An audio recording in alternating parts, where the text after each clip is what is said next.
I have been told Joanna's having a few technical difficulties on this rainy afternoon. So while we wait for her to join us or for me to get an update, I want to let you know about a few things regarding Zoom and upcoming events with the museum. So for today's program, there are a few ways you can participate. You can either send us a message in the chat to make comments, add your thoughts, or you can open the Q&A function and send us questions there.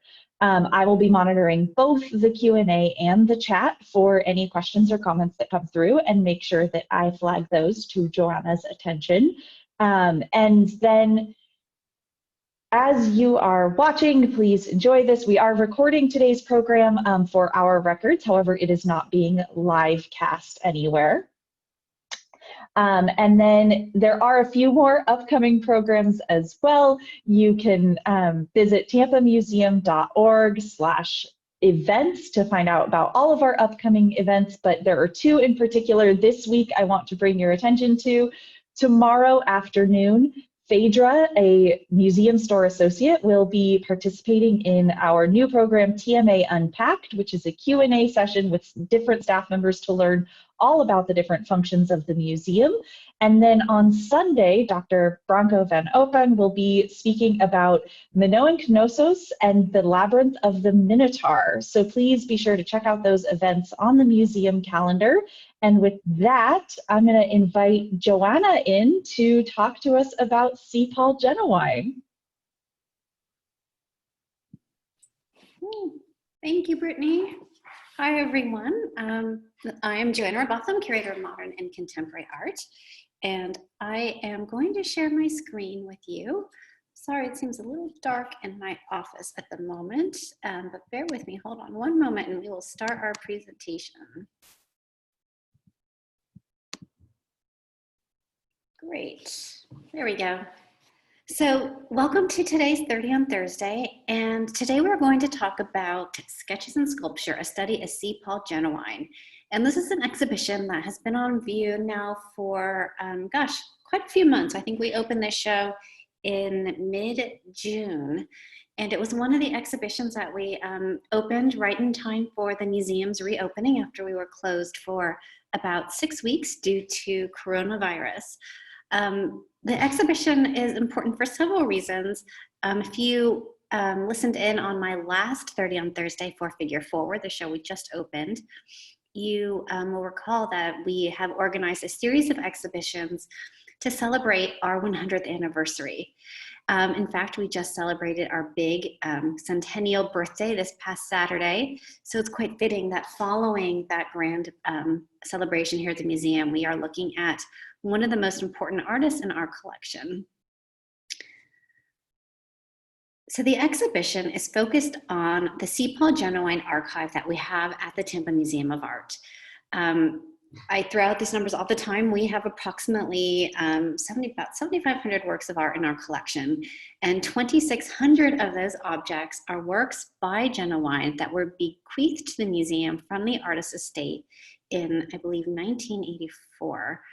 Hopefully I have that date correct. And part of that bequest included finished objects, but also a lot of sketches and maquettes and just, doodles, just things that represent the artist's process.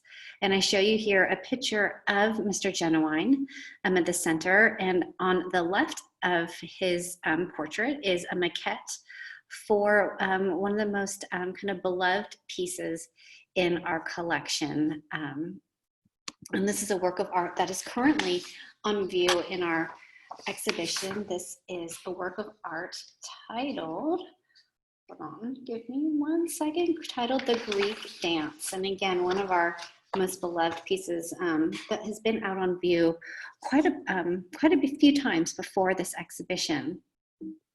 In planning the show, I thought a lot about how does a curator even pull together an exhibition and look at 2,600 objects? Well, it was nearly impossible. There's no way that I could possibly thumb through and look at all 2,600 objects.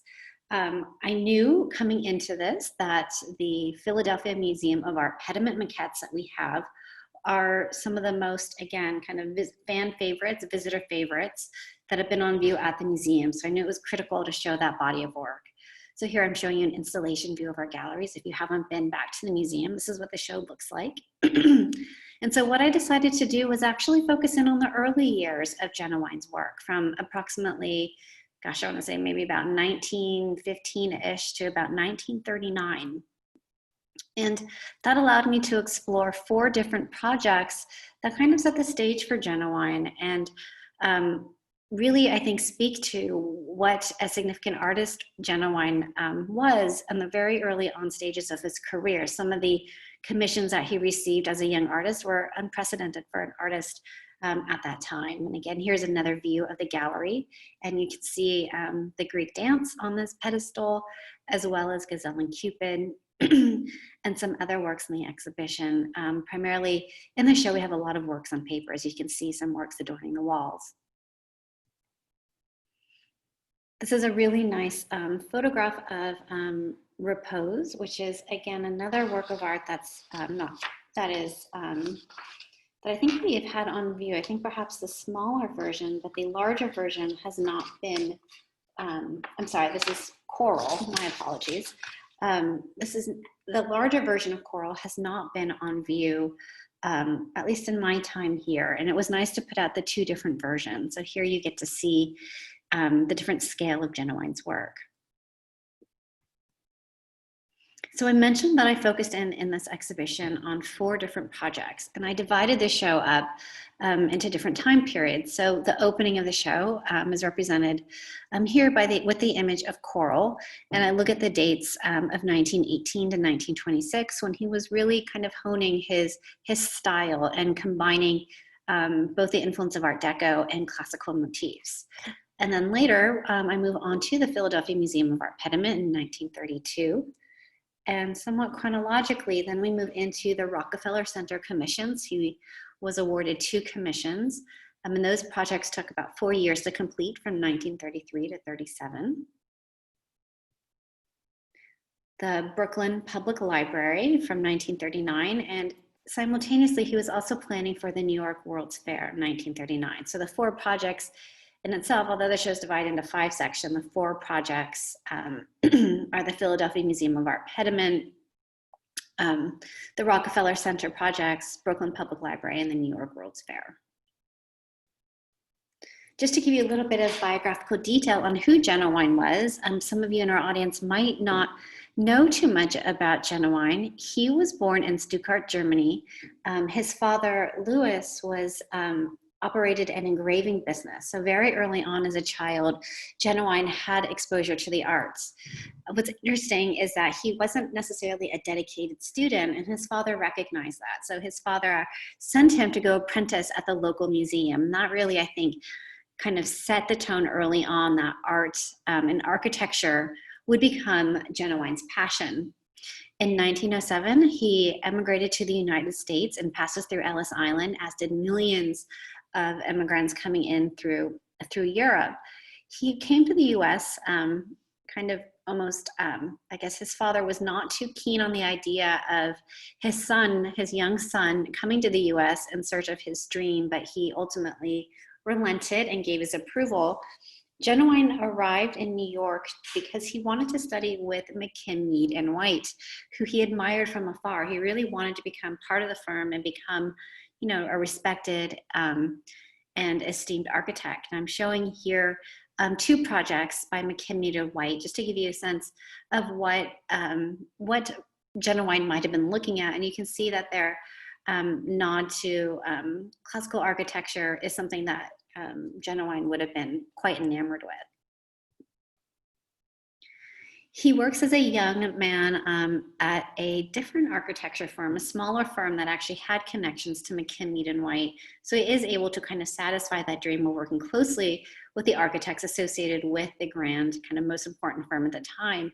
And very early on, he gets a commission at the Woolworth Building, which again, I think at this time, he is only about 21, 22, and gets this important commission for what would become at the time the largest skyscraper in the world. And he creates 2 murals, Commerce and Labor.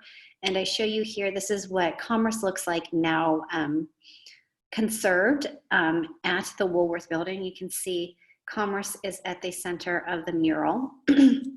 What we have featured in the exhibition, and I don't think I apologize, don't have a slide. Oh, I do. An image of, and it's a very blurry slide, but we have a very early, actually almost deteriorating canvas of his sketch for the labor mural at the Woolworth building. And you can see just kind of a little bit of the differences between the two. Labor, again, as she's sitting in the middle of this mural. So the two women anchor the two murals. And even though normally we wouldn't show a work of art that is in such a state like this, and again, it is a blurry image, but you can see some of the frayed edges of the canvas. For me, it was really important that the audience could see some of this work in progress, what Jennewein was thinking when he was starting to develop his plan for these very important murals. And again, for a young artist, young architect, kind of emerging on the scene in New York, this was really quite a feat that he received this commission. The Woolworth Commission set the tone for kind of the recognition that he was starting to receive in New York, but also abroad. So he receives the prestigious Rome Prize and is able to study in Rome at the American Academy in Rome, and he heads off there in 1916. And this proves to be an incredibly critical time period in Jennewein's life. During this time period, he makes some of the works of art, or is inspired to make some of the works of art that are featured in the exhibition and that are also part of the museum's collection. So I mentioned early on the Cupid and Gazelle, Coral, which opened my presentation, and Repose from 1920. And here I think you can really see where Greek and Roman art, that time in Rome, having that access and the ability to see kind of the best of classical sculpture, you can see where that really starts to inspire him and influence his own sculptural sensibility. It's here in Rome that he meets his wife and the love of his life, Gina Pira. Here's a painting of her that he rendered in 1918, and she would become quite a muse to him. In fact, Gina and their children would appear frequently in Jennewein's work. They had 4 sons and a daughter, and I have to say here that I had the wonderful opportunity to meet several members of the Jennewein family when the exhibition opened, and they are just a delight and so proud of a CPOL. And I have to tell you that meeting the family just made this exhibition even more special. So if any of you or any of the Jennewein family are tuning in, I dedicate this 30 on Thursday to you because it was so wonderful to meet you. So here I give you the timeline of this very influential period in Rome. So 1916, again, he is awarded the Rome Prize. For 3 years he studies, or he's in residency at the American Academy in Rome. He marries Gina in 1918. Later that fall, their son Paul is born. And then in 1920, their daughter Mimi is born. And by 1920, the family returns back to New York City, and they settle in Larchmont, New York, where they would live throughout the duration of Jennewein's life. So that brings us now up to 1932. So there is about a 12-year gap in the exhibition, but I wanted to start here to show this is sort of a continuation of thinking about that influence and the legacy of classical art on Jennewein's work. This is, hopefully some of you have had a chance to see the pediment at the Philadelphia Museum of Art.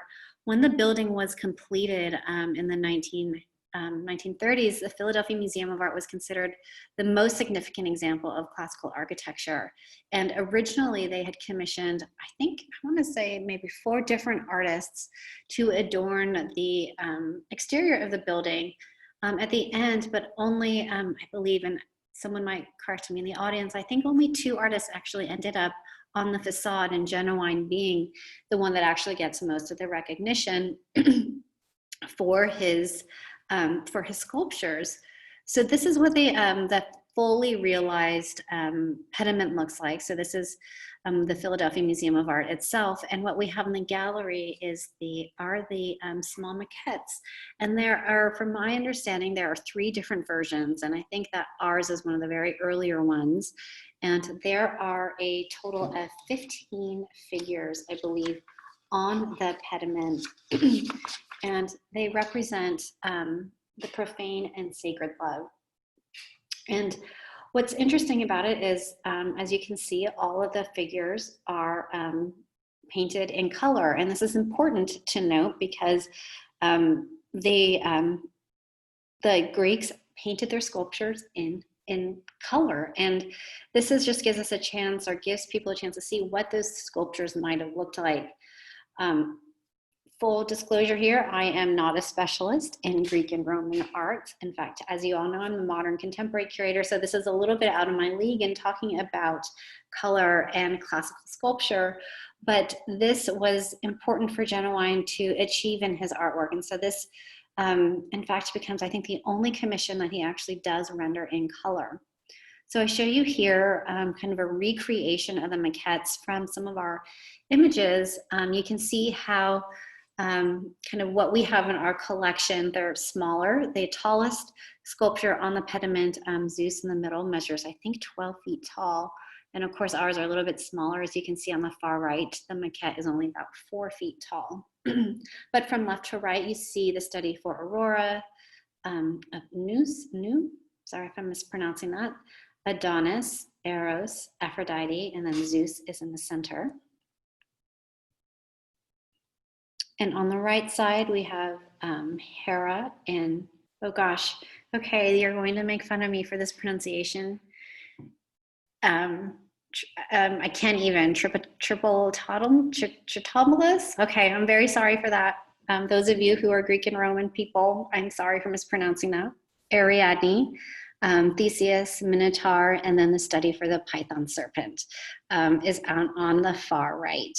So it was really exciting to actually reinstall this. The maquettes are quite fragile, so our prep team and our registrar had to work very, very carefully to install this in the gallery, and just feel really excited. I don't think this has been on view here in the current Tampa Museum of Art building. I think the last time it was on view was in our previous building.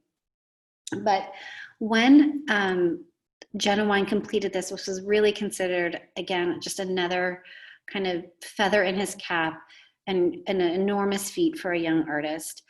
This project, the Philadelphia Museum of Art pediment, really launches him into kind of another realm in terms of his stature in the art world. And at this point, he really becomes one of the most sought after artists and sculptors in terms of public art. And it is from this project that leads into the Rockefeller Center commissions.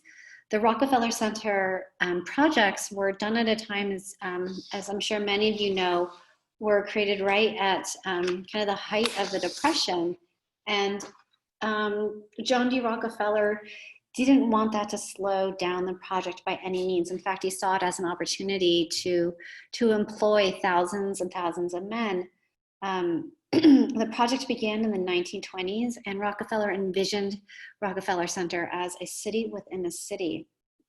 And it is noted that he probably employed during that time period anywhere from 40 to 60,000 people at a time when the country had hit kind of its worst period of unemployment. So on the left, I show you some of the famous images of some of the construction workers sitting on a beam at Rockefeller Center. And here on the right, again, another just kind of in progress photo of what Rockefeller Center looked like under construction. So the two commissions that he receives one to create the doors or the adornments above the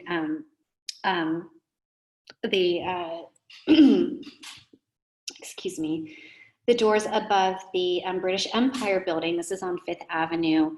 And the title of this piece, as you can see, is The Industries of the British Empire. And so each of the figurines represents a country significant to the British Empire, and then they are kind of holding an object or are have something that symbolizes, say, an agricultural item significant to that country. So for example, Canada is represented by wheat, and one of the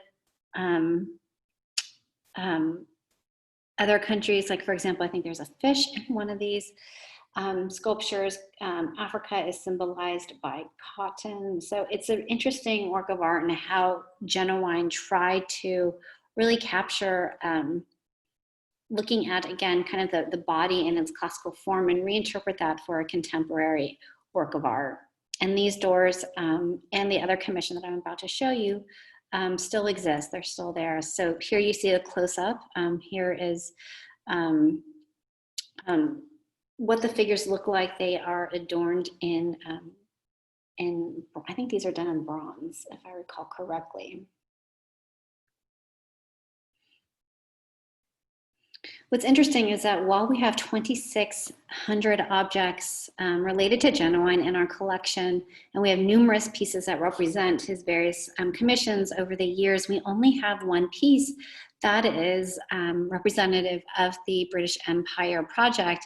And I believe that's because some of the archival material or some of the sketches must have been in his studio in Germany that was bombed during during the war, and much of those materials were lost. And so while we don't have any actual record of that in our files, the fact that we are missing so much from this one key project leads me to believe that that is the case. So on view in the galleries, we have this very small head of a woman, and it's a very kind of intimate look at some of the figures, some of the details that you'll see on the doors of the British Empire building. The second project that he creates for Rockefeller Center is Industry and Agriculture. And if you visit Rockefeller Center today, this is actually now, I think, the entrance to a Kenneth Cole store.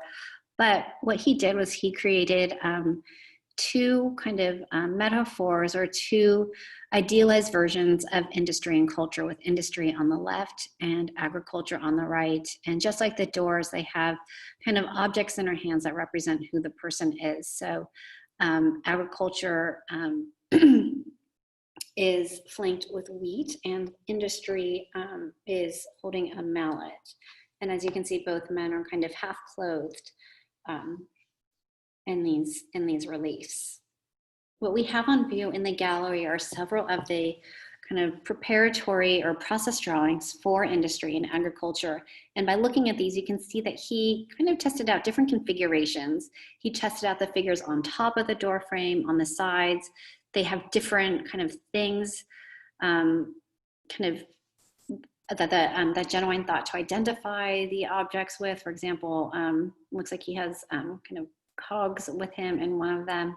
But it's quite interesting. I personally love seeing different kind of process drawings to see where the actual final project ended up. So to me, I think these are really fascinating. You get to see inside the artist's mind. We currently have on view 3 of the drawings, and halfway through the exhibition, we actually rotated out and replaced them with 3 different drawings. We do that primarily because works on paper are quite fragile and sensitive to light. So every 3 to 4 months, we need to swap out works on paper. One of my favorite projects is a project that he realized at the Brooklyn Public Library. And at the time when he received this commission in the early 1930s, the Brooklyn Public Library building was considered one of the prime examples of Art Deco architecture. And the building, while it might be a little bit difficult to see here, it was meant to look like an open book, which was perfect because this is kind of the central library at the time was the Central Library in Brooklyn. So his project is actually these 2 pillars that adorn the doors. The middle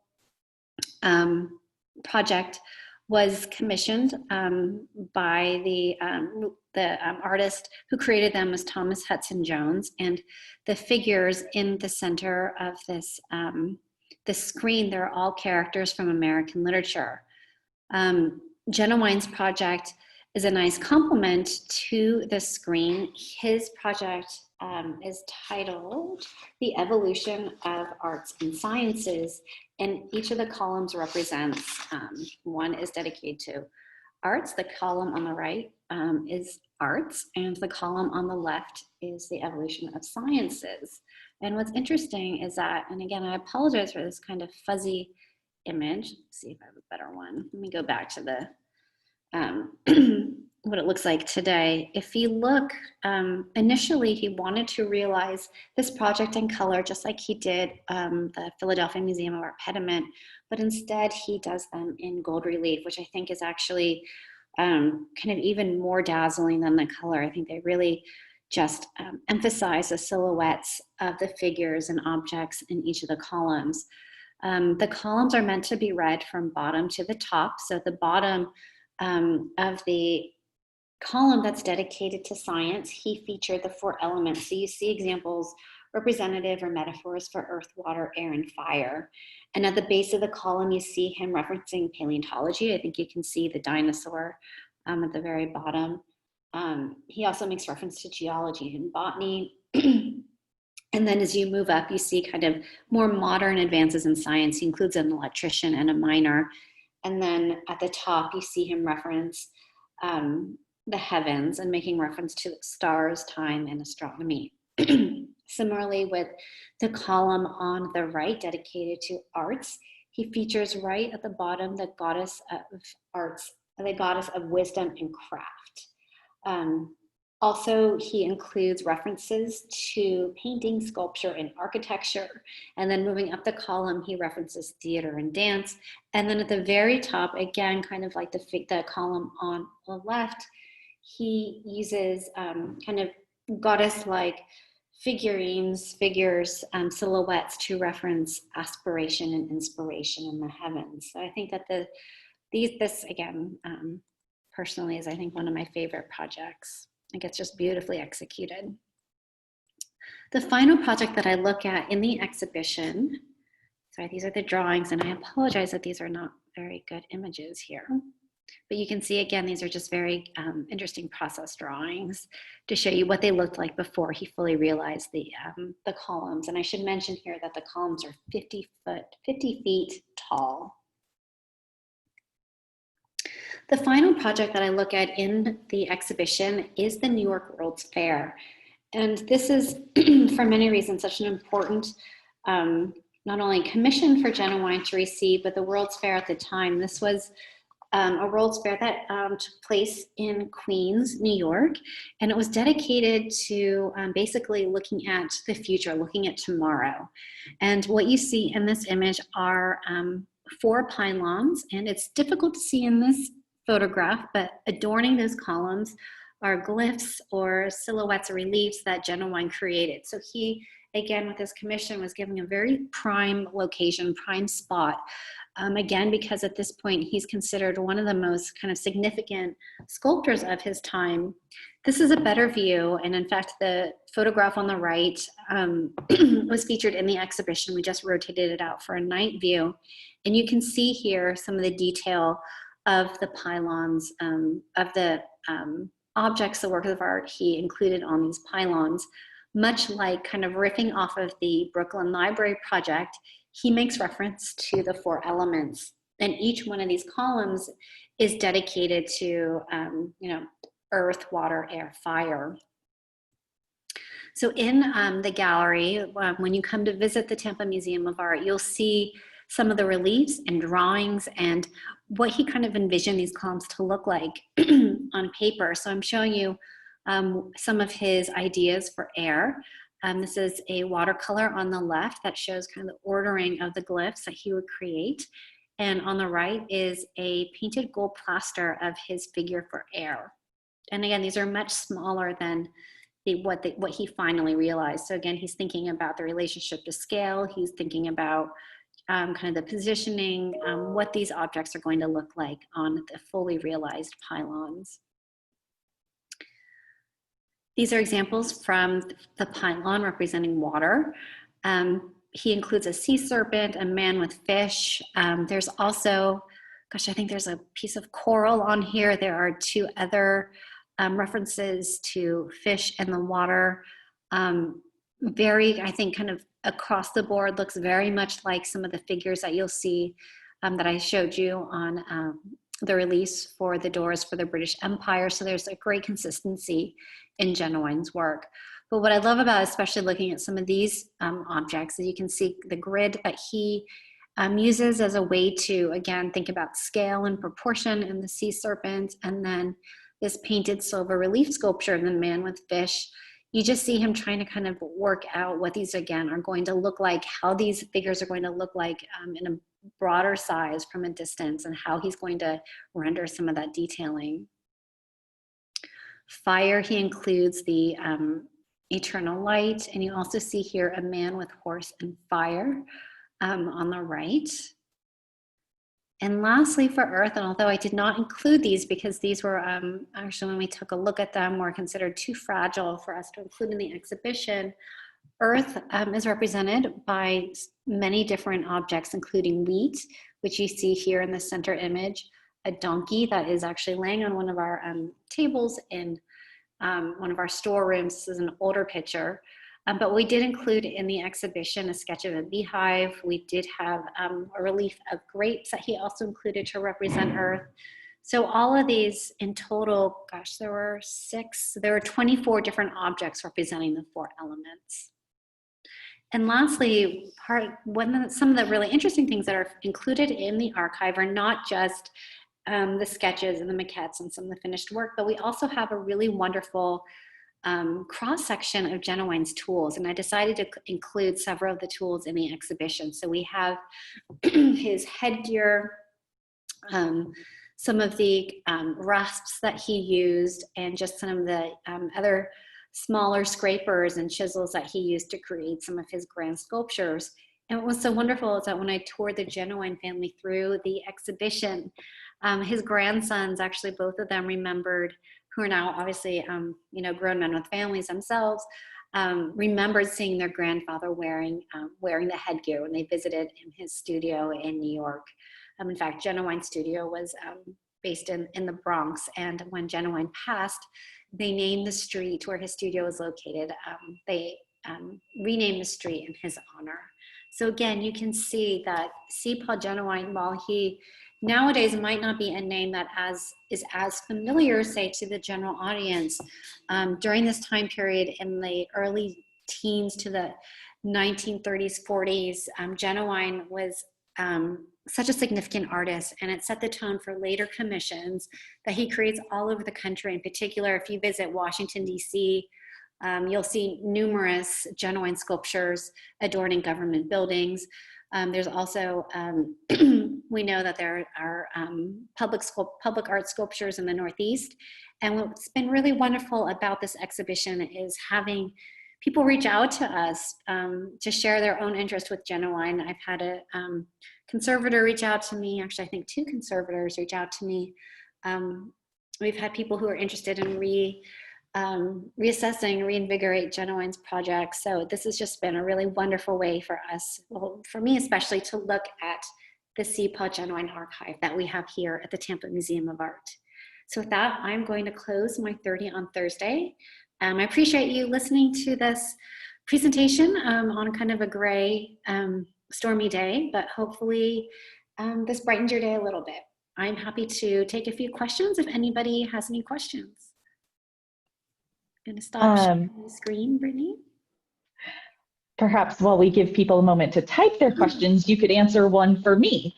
I know that we often get questions about how does the museum acquire its artwork, and I believe, and feel free to correct me if I'm wrong, I believe for the Tampa Museum of Art, the Jennewein bequest is a unique situation, but I'm curious as to how common it is for museums in general to receive bequests from artists, and what that means for the museum.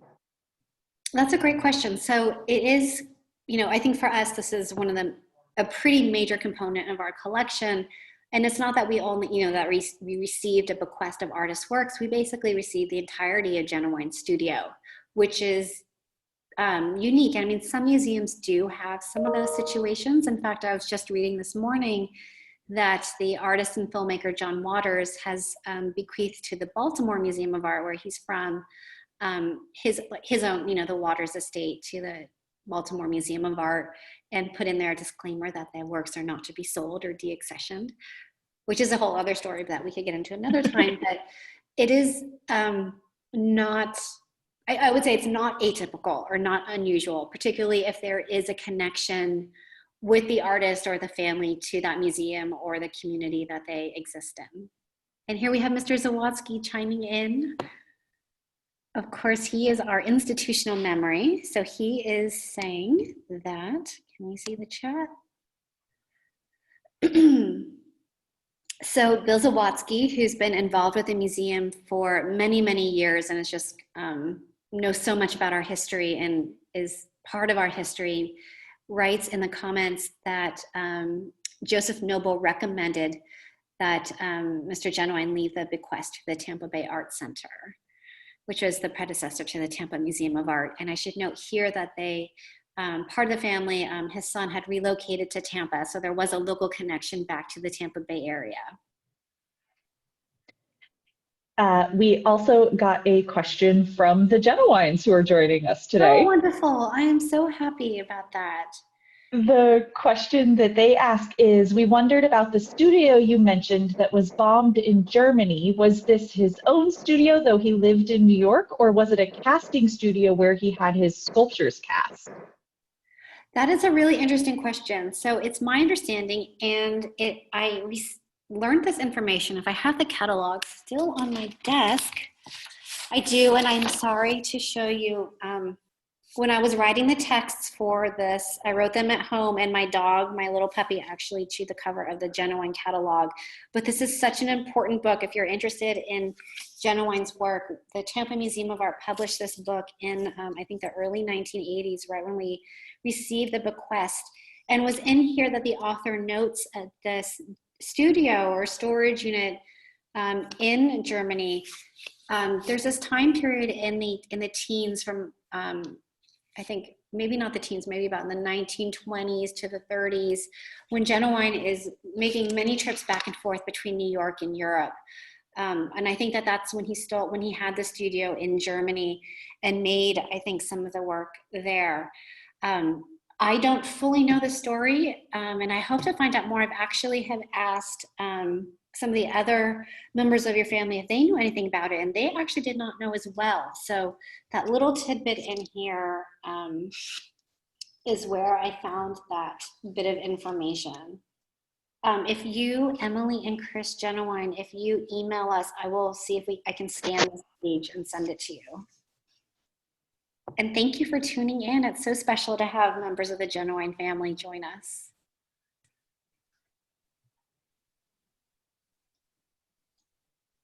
It looks like that might be it for our questions so far. Oh, got another one. Are any of his papers housed in the Smithsonian Museum of American Art in DC? Gosh, not that I am aware of.